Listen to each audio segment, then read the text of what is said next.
کرے گی. بھئی بسرا صاحب پوزیٹیو بات کریں, یہ ختم کریں یہ والا معاملہ. پوری دنیا کے آگے آپ کیوں پاکستان کا ایک عجیب سا امیج کریٹ کر رہے ہیں؟ اور یہ بھی بتائیں, ابھی آپ نے چند صاحب کی بات سنی, وہ تو بہت پہلے بھی آپ کو پتا ہے, ہمارے ساتھ بھی ماشاءاللہ وہ بڑے ایک اپنی انفرادی رائے رکھنے والے وہ ماشاءاللہ سیاستدان ہیں.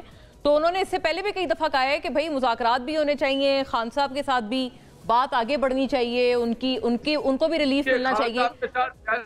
میں یہ کہہ رہا ہوں خان صاحب انہوں نے ہمارے ساتھ قوم کے ساتھ ان کا سپیکر بند کر دیں, ذرا ان کا سپیکر بند کر دیں, ان کو کہیں بس کر دیں اب. جی نہال صاحب, میں بسرا صاحب سے میرا عرض ہے, میں یہی معاملہ ان کی طرف سے جا رہی ہوں. جی بسرا صاحب, میں آپ سے پرائمریلی پوچھنا یہ چاہ رہی ہوں کہ جس پیپلز پارٹی نے آپ کو بہت جگہوں پہ سپورٹ کیا ہے, انہوں نے یہ جو عدت والا کیس تھا اس کی بھی بڑی مخالفت کی تھی اس ٹائم جب اس کا فیصلہ آیا تھا, آپ لوگوں نے کیا کیا؟ آصفہ بھٹو اور وہ جب وہ حلف ہو رہا تھا ان کا, تو اس وقت پاکستان تحریک انصاف کے جو ایم این ایز تھے انہوں نے ایک بالکل ہلڑ بازی شروع کر دی.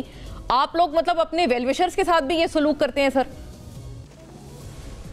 اچھا مونا عالم, سب سے پہلے تو نہال ہاشمی صاحب کو میں نے سن سکا, لیکن مجھے اندازہ ہے کہ وہ ان کی وہی گھسی پیٹی باتیں ہوں گی, وہی جو ان کا بیانیہ ہے, کیونکہ ان کے پلے تو اب عوام نے تو مستقل طور پہ ان کو ریجیکٹ کر دیا ہے, عوام کے تو یہ نمائندے نہیں ہیں.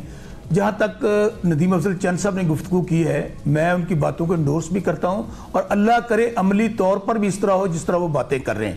سب سے پہلے تو ہم ایران کے جو صدر آئے ہیں ان کو پاکستان میں ویلکم کرتے ہیں, اور ہم سوچتے ہیں کہ اگر آج یہ جو ٹولہ پاکستان پہ قابض ہے, اگر ان کی جگہ وزیر اعظم عمران خان پاکستان میں ہوتے اور رجیم چینج کے ذریعے ان کو نہ ہٹایا گیا ہوتا, تو آج ایرانی صدر کے ساتھ کندھے کے ساتھ کندھا ملا کر فلسطین میں جو اس وقت اسرائیل ظلم کر رہا ہے, جو وہاں پر نسل کشی ہو رہی ہے, جو وہاں پر میں سمجھتا ہوں کہ اس وقت دنیا کی بدترین اگر ظلم ہو رہا ہے تو آج فلسطینیوں پر ہو رہا ہے. اور آج اگر عمران خان باہر ہوتے تو ہم یہ پیغام دیتے کھڑے ہو کر, اور ہمیں بالکل میں ایران کی جرت کو, بہادری کو, غیرت کو سلام پیش کرتا ہوں ایران والوں کو, کہ جس طرح انہوں نے اینٹ کا جواب پتھر سے دیا ہے. لیکن بدقسمتی سے آپ دیکھ لیجئے پاکستان میں, ایک سیکنڈ, آپ نے سر ایک بات کی بسرا صاحب, مجھے بتائیے گا, آپ نے کہا کہ اگر خان صاحب باہر ہوتے تو آپ لوگ فلسطینیوں کے لیے اور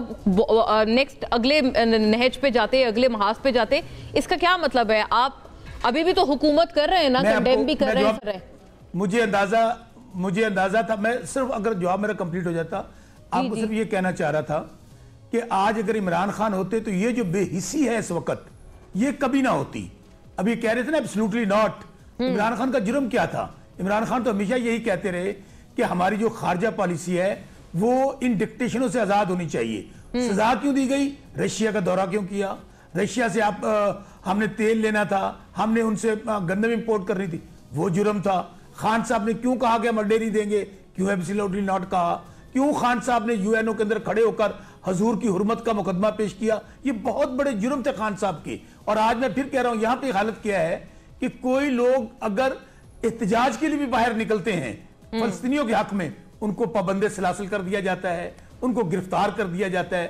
کوئی شرم اور حیا نہیں, اور اوپر سے بیٹھ کے کہتے ہیں کہ جی ہم بار میں کہہ رہا ہوں کہ اگر آج ہمیں خوشی ہوگی کہ جب مشترکہ اعلامیہ جاری ہوگا جو دونوں ممالک کی جانب سے, ایک تو فلسطین کے حوالے سے مشترکہ پالیسی کا بیان آ جائے, اور دوسرا اچھا یہ جو آپ نے بات کی نا, آپ کہتے ہیں ہمیں خوشی ہوگی, آپ بہت اچھا اپنے ویلکمنگ ریمارکس دیے ہیں ایران کے حوالے سے, لیکن یہ کہ وہ کہتے ہیں یہ آپ شاید واحد ہی ہیں اپنی پارٹی میں جو اس طرح کا خیال رکھتے ہیں.